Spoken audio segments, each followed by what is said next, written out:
You're listening to Civic Media.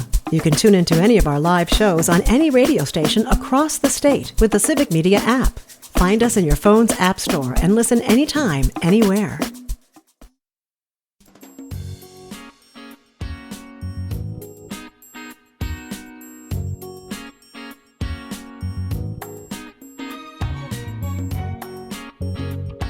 Live across Wisconsin on Civic Media, you're listening to Mornings with Pat Kreitlow, powered by Up North News. Now, from our Lake Wissota studio, here is the founding editor of Up North News, Pat Kreitlow. Good morning, welcome back. It is 8:06 now on this Friday the 13th of June, 2025. Appeals Court Judge Chris Taylor is standing by. We'll talk about her campaign for a seat on the Wisconsin Supreme Court coming up in just a bit. Dr. Kristin Lyerly will be along for that as well. Mike Clemons will give us an update on all kinds of sports heading into the weekend. But let's get all of it started first with an updated forecast from meteorologist Brittany Merlot and that river o' rain that is just going to keep pouring over us throughout the course of the, foreseeable future, I guess, Brittany. Yeah, it sure will, unfortunately. At least the next 24 hours, probably through a good chunk of this weekend, especially up north, Northwoods. We're getting hit right now from Eau Claire to Wausau to Rhinelander. A lot of the places seeing anywhere from a half an inch to an inch and a half of rainfall already. We've got another inch or two left to go. So we are in a marginal risk for excessive rainfall, which of course could create some flooding as we go into the weekend. It is cloudy for much of the state up north. Some spots of sunshine still hanging on far southwest. And we are going to be looking at that rain just soaking north of I-29 throughout most of the day into tomorrow. It starts to wind down a little bit on Sunday, but we do have another round that wants to push through once again late at night. Some showers and thunderstorms. But in terms of temperatures today, we'll hit the mid-50s far north, mid-70s far south. Tomorrow, as that spotty rain lingers, especially far northeast, we are looking at highs in the 60s there, 80 degrees far south, and then Sunday, a lot of the state stays dry until late at night. We're looking at 70s out there. So a decent weekend, but a lot of rain splashed in there, unfortunately. Yeah, so get the mower out next week. Be prepared. Yeah. You might have 2-a-days coming up the way things are going to grow there. On Facebook from Greg and Waukesha, good morning to Parker. Parker, because I am totally blind, what color shirt are you wearing today? This, of course, would have something to do with his very pink shirt yesterday. Is that a Madison Mallards shirt by chance? This is a Madison Mallards shirt. So this is like a hunter green shirt for you there, Greg. And right. The logo is an alternate identity of the Muskelards. It is a muskie combined with a mallard. And I was wondering what that was. Yeah, and there are different versions of it for like different players. And I, of course, went with the bench warmer. Who's kicking his feet up, having some bubble gum. Well, it's no hodag, but it'll do. It'll get the job done. Oh, yeah. All right. That's hysterical. Now we know.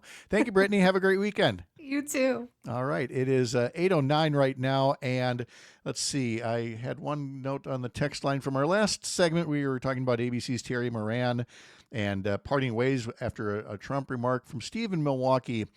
Thank you, Pat, for talking about the Terry Moran story. Too much pressure is being put on these news outlets by the orange. No, I shouldn't say that word on the radio. We already have too much sane washing as it is. So thank you, Steve, for the comment on there. Dr. Kristin Lyerly joins us just ahead of Judge Chris Taylor. How are you today, Dr. Lyerly? Living the dream. Getting set for the Dr. Kristin Lyerly show on tomorrow. Yes, I talked with Pete Schwaba. I thought maybe we needed a little oasis of entertainment in the midst of all of the craziness. So Pete and I just chat about entertainment and his career and how a kid from Marinette, Wisconsin could make it in the big time and keep doing it, keep uplifting people with entertainment and music and love. That's great. And then you, of course, like my wife, are OBGYNs, and so you both get daily newsletters from the American College of Obstetrics and Gynecology. This was a shocker, Pat. Thank you for sharing the headline in today's daily newsletter. You want to read that headline to us, please? Yes. New mothers experience significant loss of uninterrupted sleep through week 13 postpartum, study finds. Study finds. That's the latest from the medical journal. Stay tuned for their sun rises in the east. But yeah, I suppose that checks out. Let's bring in Judge Chris Taylor herself. With can also testify to the lack of sleep that comes with parenthood. Chris, Yes. Judge Taylor, good morning. Good morning. I would say it extends to year 18, maybe. Amen, sister. Yes. Oh yes, says Dr. Lyerly with her 4 boys. Rob from Tigerton putting on YouTube. Kristin has a really great radio show. Oh, we know that. Thanks, Rob. That's why we gave her one here. And I asked Kristin if she wouldn't mind sharing her block with Judge Taylor, and you were quick to say yes because of the importance of this Supreme Court race next year and the thing that ties you both, and that is that support for women's health care rights. Mm-hmm. Right, we go Kristin? way back. Yes. Yeah. Okay. Well, Judge, let's start there. Judge Chris Taylor served in the Assembly. I was serving in the state Senate. She's had a lot of work before and since then. She's also got a dog, unless Kristin's got one in the hotel over there. That's an Ollie. Yes. I quickly add, we are extremely pet friendly on that. We encourage pets during interviews. So with that, Judge Taylor, let's turn it over to you to talk just very briefly about why you made the decision. You could have stayed cozy there on that state court of appeals. Why run for a spot on the state Supreme Court next year? Well, first of all, thanks so much for having me. It's such a pleasure to be here. This is one of my favorite things to do, talk to you all and hear from people all over our state. But I am running, look, I've had a 30-year legal career as a private practitioner. I was the law and policy director for Planned Parenthood, went on to the state legislature. Now I've been a judge for the last 5 years. And my passion, my commitment throughout my career has been to protecting people's constitutional rights and making sure that they have access to justice. Courts have to be a place where Wisconsinites can count on their rights and freedoms being protected, being respected, and that has been my commitment throughout my entire career. It's critical that courts remain fair and independent, and the independence of the judiciary, I think, has really come into play as we've seen attacks on judges. And so that's why I'm running, and I'm running against somebody who really has spent her time and her legal career not protecting rights, but taking rights away. And I think that is the antithesis of what courts do. This is Justice Rebecca Bradley, who I'm running against. She's really spent her career and certainly her time on the Wisconsin Supreme Court pursuing a very extreme right-wing agenda to hear cases that could gut our election. She's voted to hear the Trump lawsuit back to overturn the 2020 election. Certainly is very hostile to respecting women's constitutional rights and their rights to make their own personal private healthcare decisions, and also has been very much antagonistic towards fair maps and letting voters pick their elected representatives instead of the other way around. I would again add that I've said many a time that it feels like her entire career, not just since her first appointment to the bench by Scott Walker, but dating well back before then, has felt like an ongoing audition, for a show on Fox News or one of these other places. Her record is extremely well documented.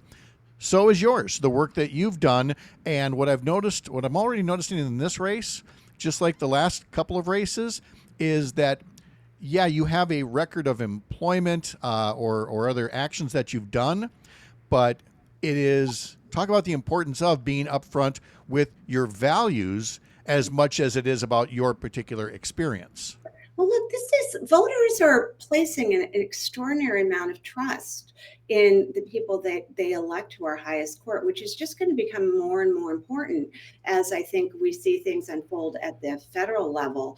But my values, are upfront and on display. And my passion, my values are about making sure the people of the state of Wisconsin are treated fairly and with respect and have access to the judiciary, that their rights are respected, not taken away, and that they have a chance to get fairness in an impartial, independent way.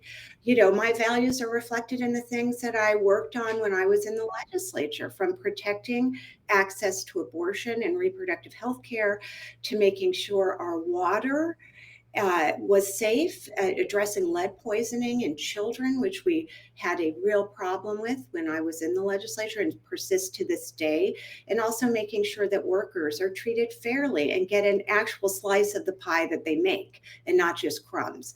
So those are my values. I think they're reflective of Wisconsin values. And I am very proud of the things I've worked on. I'm not shying away from them. Of course, as a judge, I'm not a policymaker. I interpret the law, I apply the law, but my eye is always towards justice. That is the point of having a judiciary. You're not a policymaker now, but you have been in the past. And that, I think, separates you from the last two Supreme Court now justices, Janet Protasewicz and Susan Crawford, who don't have a history of having participated in the legislature. How will that affect your campaign and the way that you rule from the bench? Well, look, I think that being a legislator makes me a better judge, and it has made me a better judge. And one reason why is because I saw so directly as a legislator how the law impacts people's lives. I had constituents coming to my office talking to me on a daily basis about laws they wanted to see, things they needed. I had victims of sexual assault come to me and tell me, I need to be able to protect my address from my abuser. So I worked on a bipartisan bill called the Safe at Home Bill, which allowed victims of domestic violence and sexual assault to not disclose their addresses so their abusers couldn't find them. So I understand, in my experience being a legislator, really underscored the law is about people. People have to be the center of what we do in the judiciary. It's not about making sure the big money special interests have their way, which is what we saw the attempt of a billionaire to buy the last Supreme Court seat. It's not about that. This is about ordinary, everyday Wisconsinites making sure our courts are there to protect them, to listen to them, and to give justice to them. So being a legislator has made me a better judge, no doubt about that. I've got under a minute here to before the break here. So let me ask just the very brief biographical info that people might want to know about you, your family, your education, any background like that. Sure. Well, I've lived in Wisconsin my entire adult life. My family has very strong roots to Wisconsin going back to the 1850s. But I came back to Wisconsin for law school almost 35 years ago, and have really been influenced in my life by my grandmother, who was left to really support 3 kids on her own, had to go back to work, couldn't survive until she got a union job and made a fair wage, and sent my mom and her two brothers to college, and they all became teachers. So I've been very much impacted. She also was a woman of deep faith, and she taught me that your life is about doing good for people. That's why you're put on this earth. And she exemplified that. Every Sunday after church, she would go visit her friends who were in nursing homes, knitting blankets for the hospital, sometimes, dragging my sister and I with her. We weren't as enthusiastic about that. But those values have just, they just center me. It's who I am. Judge Chris Taylor is a candidate for Wisconsin Supreme Court that we're visiting here on these mornings powered by Up North News. A local update is next for some of you. Others will stick around here, and then after the break and in about 15 minutes, Mike Clemons will be along with a weekend sports preview from the heart of America's Up North, live from Lake Wissota. Thanks for making this the place to spend part of your mornings. I'm Pat Kreitlow. This is the Civic Media Radio Network.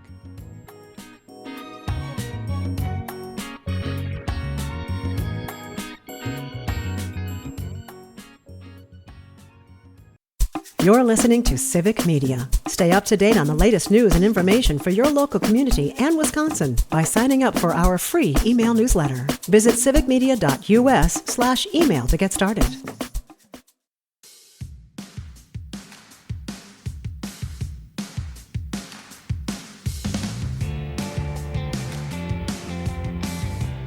We got baseball tonight. Brewers, St. Louis Cardinals. Coverage starts at 6:35 on several Civic Media stations. Head over to the website, civicmedia.us, to learn more. And remember, you can always get our daily newsletter here at Up North News, a separate entity from Civic Media. Head to upnorthnewswi.com.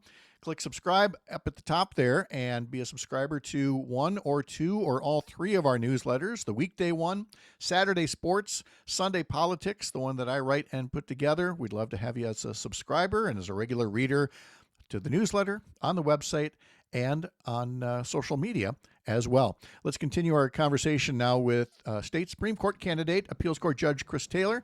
Dr. Kristin Lyerly is here with us as well. And let me start first by saying that this election, April of next year, would have a primary in February of next year if there are more than two candidates for the race. Now, assuming Justice Rebecca Bradley wants to run for another 10-year term, if somebody else gets in the race, as well as Judge Taylor here, there'd be a primary for the three or more candidates that get in. The top two vote getters would then move on to the April general election.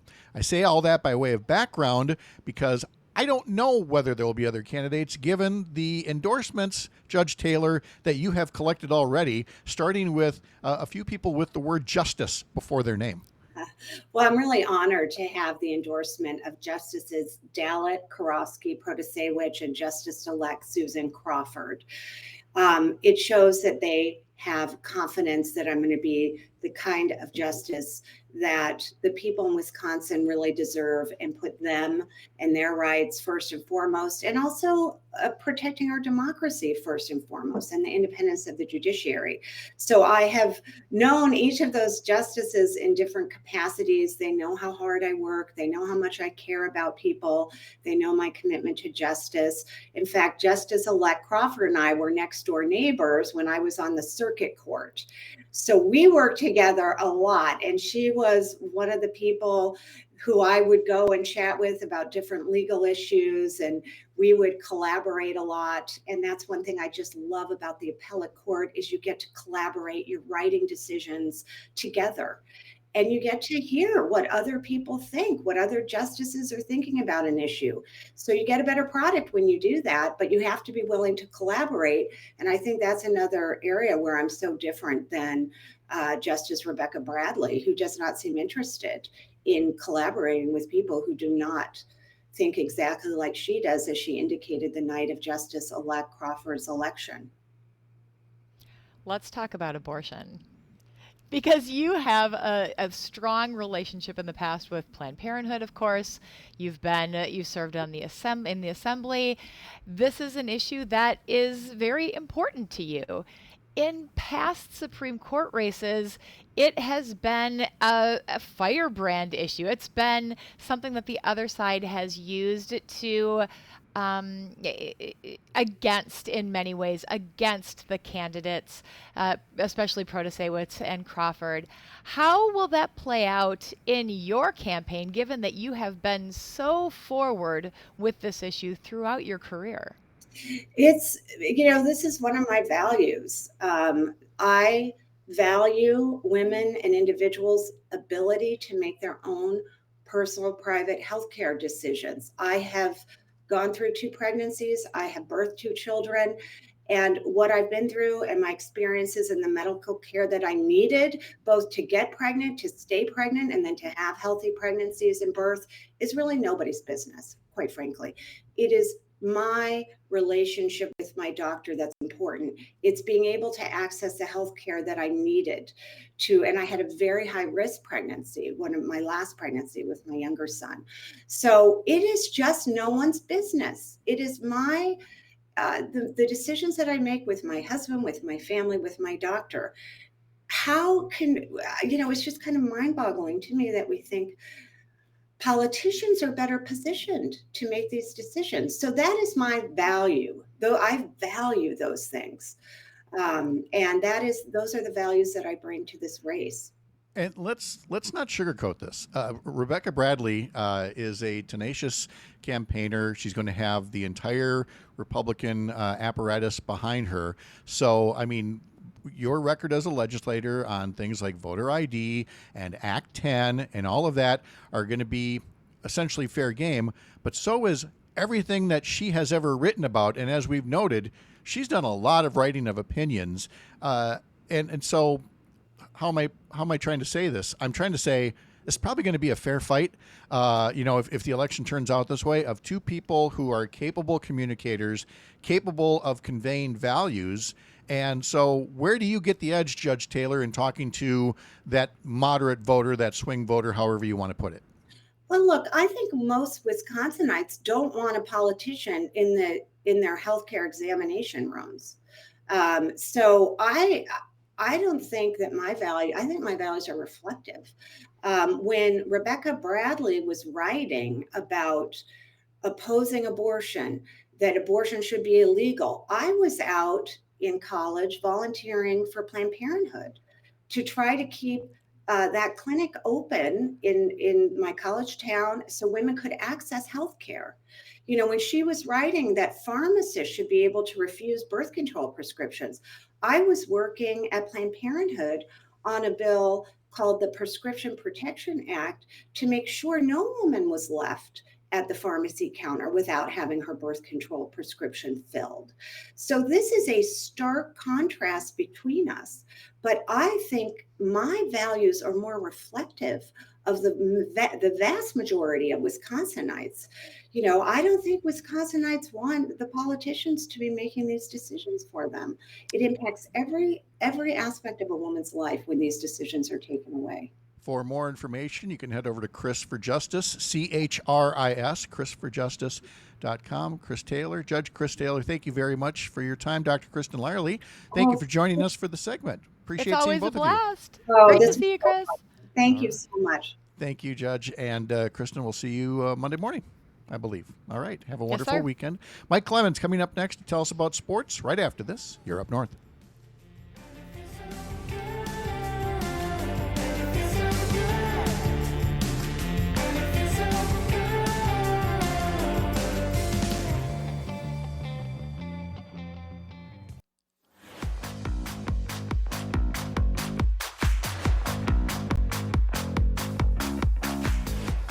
Mike Clemons is standing by. All kinds of Wisconsin sports to get to in just a second, but first I have to subject Parker and Dr. Lyerly here to my love of playoff hockey. So there we are in the Stanley Cup Finals. It was Game 4, and Florida was up 3-0 in Florida after the first period, and of course Pat went to bed because Pat's got to get up early. So here's what happened since then. Edmonton came all the way back, tied it, then went ahead 4-3. Then with 20 seconds left, Florida ties the game 4-4. The crowd goes wild in Miami. We go off to overtime. Edmonton scores in overtime, wins the game 5-4. The series is tied 2 games apiece. Game 5 is tomorrow night in Edmonton. There will be a Game 6 Tuesday in Florida. If necessary, Game 7 will be next Friday in Edmonton. And Parker and Kristin don't look nearly as excited as I do in telling you about that. I saw it. I stayed up for it. I'm in Hockey Central. That's true. You are. You're up on the range. I am. So. I can almost see the back of your hair growing as you're talking about this story. I have good flow. I understand. All right. Having got that out of the way, let's get more Wisconsin-centric here and bring Mike Clemons into the mix. Mike, how are you?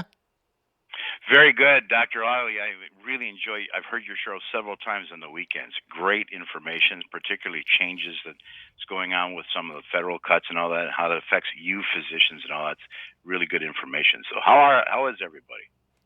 Well, Kristin's a lot better now. Yeah, thank you, Mike. Good. Mike, the range of emotions. First, I'm watching Florida go down 3-0. I'm watching Taylor Swift and Travis Kelce cheering for Florida in the crowd, which was kind of depressing. And meanwhile, on my TV, or on my phone rather, I'm watching the baseball game. And I'm getting so excited about this new pitcher, Jacob Misiorowski, 23 years old. He's pitching up to 102 miles an hour.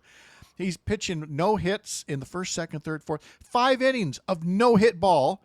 A no-hitter. A no-hitter into the 6th inning, and he rolls his ankle, has some cramps, leaves, and it was all I could do not to cry. It was so But you're here to tell us it doesn't seem to be serious. You and Pat Murphy both, just like this. It's like, why can't we have nothing nice here?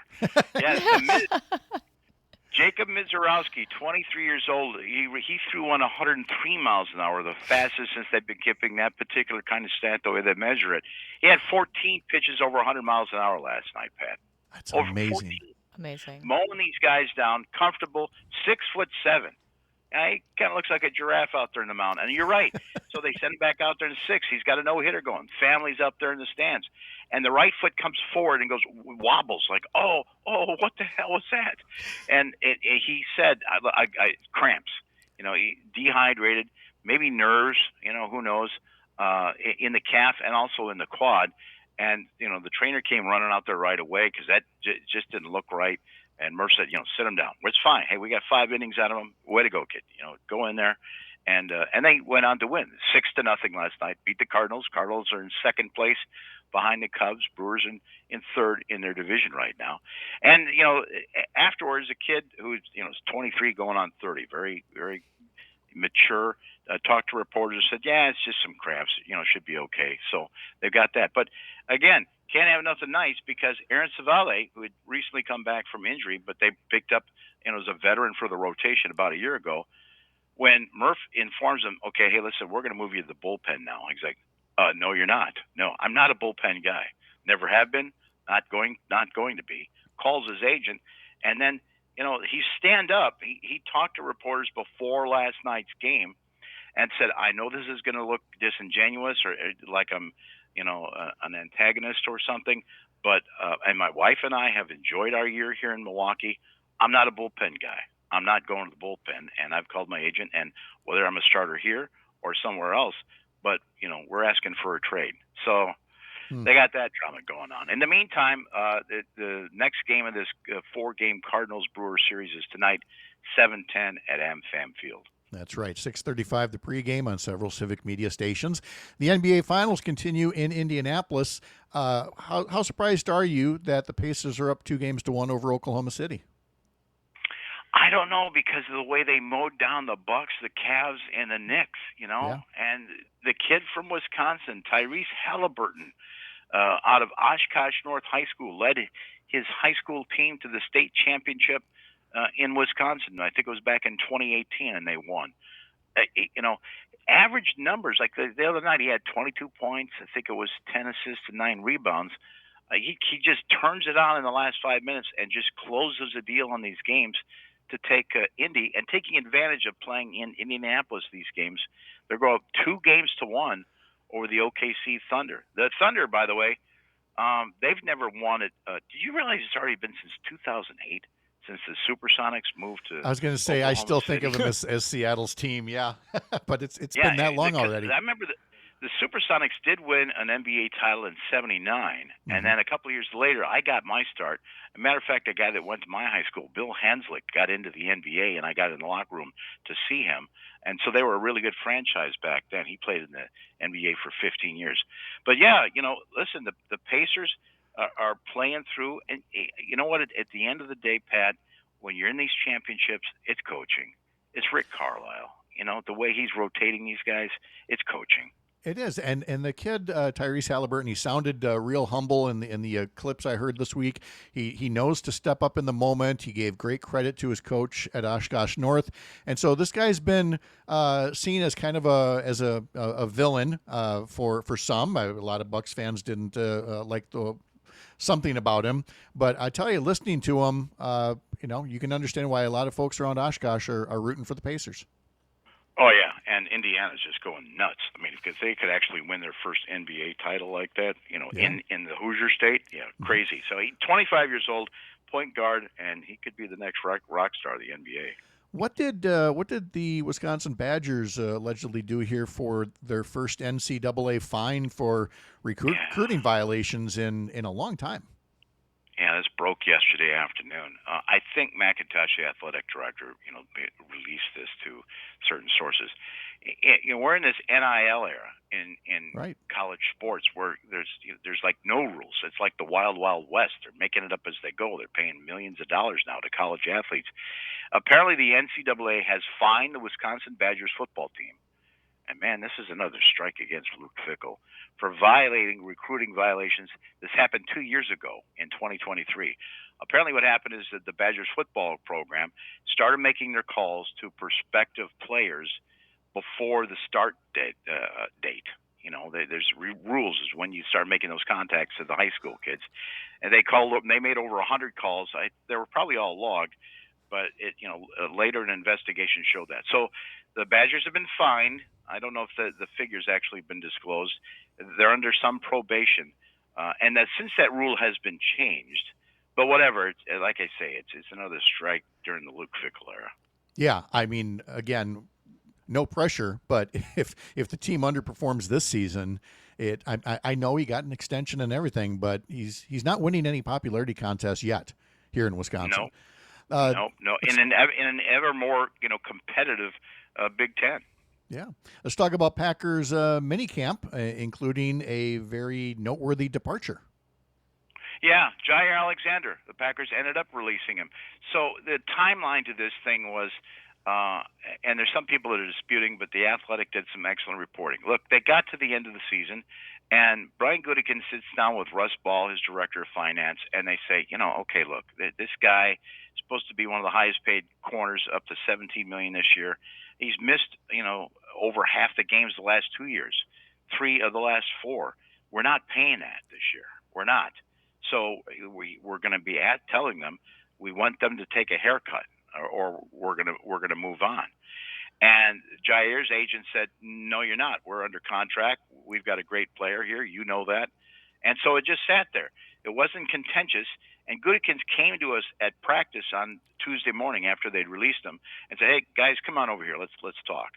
So we went into a little garage and talked to him for about 6 or 7 minutes. And he said, yeah, it's not like it's been a day-to-day drama the last 3 months. We set our number, our walk-away number. They had their stance. And he said, you know what? We talked to Jair. I met with Jair in person on Sunday when he came into camp and reported. So, it's like the two sides are talking. But Jair's like, okay, fine, then release me. And he's confident his agent will find him another spot in the NFL and be able to get the money that he feels he deserves. And they turn the page and move on. So the other thing about, mini camp, and of course the Packers, packed a parachute for this when they picked up a veteran, Nate Hobbs, out of the Raiders. They got Keyshawn Nixon moving in the corner. They brought in McCole Hardman, who'd won 3 Super Bowl rings with the Kansas City Chiefs, and he's going to be their kick and punt returner. At least that's what the feeling is right now. But, Wayne Larrivee, the voice of the Packers, was standing next to me in the sidelines the other day. He says, do you think number 6, Hardman could actually make the team as a receiver here? Because they're so deep at receiver now. And just as he said that, Jordan Love lines up an 11 on 11, drops back to pass, and wings one 60 yards in the air. Bam! Bingo! And he hits McCole Hardman, the former Chief, in stride for like a 70-yard touchdown pass. And I said, I think so, Wayne. I think he's going to make the team. I think so. Nice timing there. And then speaking of Jordan Love, let's talk about love and marriage. Jordan Love and Aaron Rodgers' marriage, not to each other separately, but Jordan Love's got one coming up. Yeah, all we know about Aaron is he's got a ring on his finger. I think somebody, in the paparazzis has tracked it down. But, Jordan during the Super Bowl, we saw him down in New Orleans during the Super Bowl. He's doing some appearances. And he said, Ronica and I, set a date. They got engaged last year in Italy. So I asked him, they brought him back in the other day. And so they said questions, and everyone's looking. And they said, Mike, you asked the first question. I said, when's the wedding? He laughed. He said, it's actually coming up. So we get done with these in a couple of weeks. And they're going to have the In-N-Out burger truck at his wedding. So yeah, he and Ronica are going to get it. The big story that I think that's so cool, right? Yes. The big story though that you're going to see from the Green Bay is the transition. Mark Murphy, after 17 years, is stepping down as Packers president and CEO, and I've been invited now. This is pretty cool to a meeting with Ed Policy next week. He's been here 12 years, but he's taken over this summer at the shareholders meeting on the 25th of July. So it's regime change, a new era on top. And you know what? So it reminded me, Pat. Remember when Bob Harlan said, I hate to do this, but we've got to move on. We've got to keep up with the other teams, and that he lobbied and got the atrium built, but they had to tear down that old office building. It was the north end of Lambeau Field, the office where Lombardi was and where Holmgren was and all. And just before they tore it down, Mike Sherman, who'd become a Packer historian, head coach at the time, like this is around 2000, said, wait a minute. I want you guys to save this door. When you move the head coach's office now up to the atrium, I want the Lombardi office door in that office. So I thought that was such a cool move. And now that's already been 25 years ago. 2 years ago, a year ago, they built a whole new football operations thing where they got Gutekunst, LaFleur, all of his coaching staff, and the players' locker room over there. And they've got this locker room renovation going on. So there's more construction going on. And I said, I wonder when they moved the LaFleur office about a year ago, if they remember to save that door. And the facilities guy came over and told me, he says, yep, he's got the Lombardi door. I thought that was cool. Okay. It's not in a dumpster someplace. Mike Clemons. Did not get thrown out by remodeling guys, yeah. No, and it's prone to happening. Mike Clemons, thank you so much. Have a great weekend. Everybody have a great weekend. Thank you, Pat. All right. Thank you, too. Hey, a local update is next for many of you. Others will stick around here with me and Kristin Lyerly for a final few minutes before we get the weekend started. Again, Monday, Jeff Mandel from Law Forward and author Laura Bird. I'm Pat Kreitlow. This is the Civic Media Radio Network.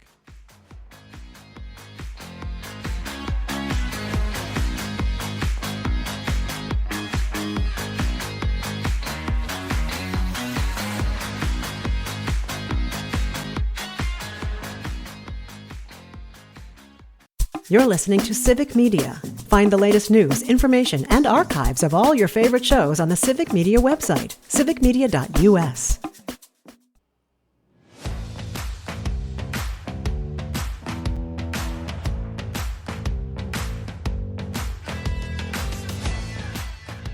Next week on Tuesday, we'll have Hans Breitenmoser in, and I'm sure we will be asking about whether President Trump has flip-flopped on deportations or not after his tweet yesterday, seeming to indicate that he didn't mean for farmers to be hurt by all the roundup of the migrant workers. That was such a weird message because he farmers acknowledged and it. Hospitality. Right. He said something's going to change. Well, but first he said, I am hearing that people are hurting. And then he said, like, I know they're hurting, but he essentially said this still has to happen. Yes. There was no clarity there, shall we say. No, I guess we should be used to that by now. Well, can I just make a comment about Mike Clemons? Yes, by all means. Mike Clemons sports reports. They bring the history. They bring the love. They bring the drama. It's so much more than scores. Yeah. Tony on YouTube. Mike is great as always. You know, I was listening. I was like, I want to be part of that. Oh my gosh, I can't wait to hear more. Like he's got a rundown. He's like, here's the things I got, and he's got a clock in front of him, and he'll just take that right to the post, and we are good to go. On Monday, I mentioned Jeff Mandel will be here from Law Forward to talk a bit more about billionaire bribery at election time, and author Laura Bird will be here talking about memoirs and the difference between memoirs versus an autobiography, which encompasses your whole life, whereas a memoir might just tell the story of a particular part of your life, and some memoirs that she would recommend putting on your reading list. Dr. Lyerly, have you ever given thought of writing a memoir? That's the question I was going to ask you. Well, I got there first. I'm the host, so you go. I'm in the soup right now, Pat. I don't have time to think of retrospectively. I'm moving forward. Okay. So, no, not really. Is it something you'd consider doing as a retirement thing? Oh, that's a good question. I don't know. Maybe if I get to that point where I think my life was really all that interesting and people would like to hear it. Your life is all that interesting. Every time. I was, when I met this guy from the BBC who said, here, come shake hands with the Queen for a moment. Can I tell you the weird thing that happened to me last week? Of course you can. I got invited to this meeting, a Zoom, with Senator Elizabeth Warren. And I'm thinking this is going to be one of those Zooms where there's like a lot of information and we're all blacked out. And Senator Warren pops in and she says, hi, thanks for showing up. And then they just give us a bunch of information. No, that's not what happened. Senator Warren shows up, says hi to the 20 of us who are on the meeting, and starts taking questions from us. I don't know how I got into this meeting, but I liked it. Oh, yeah. I mean, that would be fantastic. So yeah, we talked about the big beautiful bill. We talked about how it is. It's so bad for rural. It's so bad for rural hospitals. It's so bad for folks who live in rural areas. And she said only 1 in 4 people. They have polling that shows only 1 in 4 people in this country really know what's going on with this bill, and really stressed the importance of having these conversations about. I mean, we heard it from Judge Taylor. Your values, what's important to you? How can we stand up and fight for each other? It's not political. It's not what team you're on. It's about being able to pay your bills and get health care and have a house to live in and afford food. It is. It's all about, it's about values. It's about the kitchen table. And it's about not division, which is all you really have from the right wing now, is dividing people in so many different ways. So you're going to be up north all weekend, so you won't be at the state Democratic convention. No, and I won't be there either. Yeah. And I also know a lot of folks are going to be at the state Democratic convention who wish they weren't, because of the bad timing. They'd all like to be at the No Kings rallies that are going to be happening all over the place. Yes, I think they're doing some sort of No Kings thing at the convention. Oh, I'm sure they are. Yeah. These rallies are everywhere. I'm going to be in Chisholm, Minnesota, home of Moonlight Graham from Field of Dreams. We're going to gather around the Iron Man, but there are going to be some other events up on the Iron Range here. And this is like far northern Minnesota. I mean, there aren't a lot of people here, but we're going to be out here standing up. I know in eastern Wisconsin, all across the lakeshore, from Sturgeon Bay, Algoma, Manitowoc, I think Kewaunee even, there are rallies all across the state, all across the country. This is about getting together with your neighbors, standing up, using your voices, being peaceful, and celebrating community. You know, I'm visiting friends this weekend, and we might just have to go for a drive and see if there's a rally in Regina, Saskatchewan. There sure could be. There will be some outside the borders, believe me. But I will also be intrigued to hear from Dan Schaefer and others. We've certainly heard a lot of reaction to his column about whether Governor Evers should run for a third term or not, and what will be the result of the state chair's race. Because again, we got 3 candidates who are going to be running there.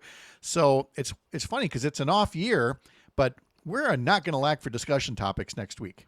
I know, bring the drama. And it's fun, and it's meaningful, and it's helping. I mean, to me, that's what it's all about. That's why I'm not thinking memoirs right now, and I'm thinking action, because there's so much that needs to be done, and people want to be part of it. It's just a matter of figuring out where you fit in. Yeah, and unfortunately, it's always kind of these down times that attract new people into politics. There are all kinds of people who joined because of the Iraq War back in 2004, 5, 6 area. People who got involved during the first Trump term, and now people who are getting involved in this day and age because, again, much like you once upon a time, they said, I can't just stay in my comfort zone. I have to put my voice out there. I have to put my values out there. So are you working on your memoirs? Perpetually. I mean, there's so much up here.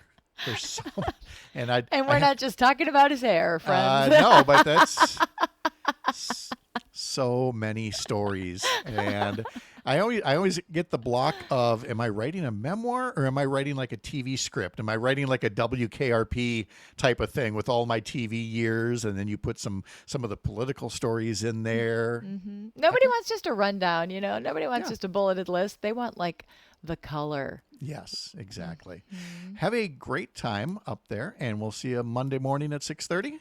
Sounds good. Safe travels. All right. Thank you so much. Parker, thank you. Have fun at the Mallards game. Stay dry. I can only hope, Pat. We can only hope for you as well. All right. We'll see you on Monday. Thanks to today's guests, Judge Chris Taylor, Kristin Lyerly, Jennifer Schulze, Mark Jacob, Jim Santel, Mike Clemons, and all of you for being here today as well. Up North News is the Wisconsin digital outlet for Courier, a pro-democracy news network building a more informed, engaged, and representative America. I'm Pat Kreitlow. Have a great weekend. We'll see you here Monday morning up north.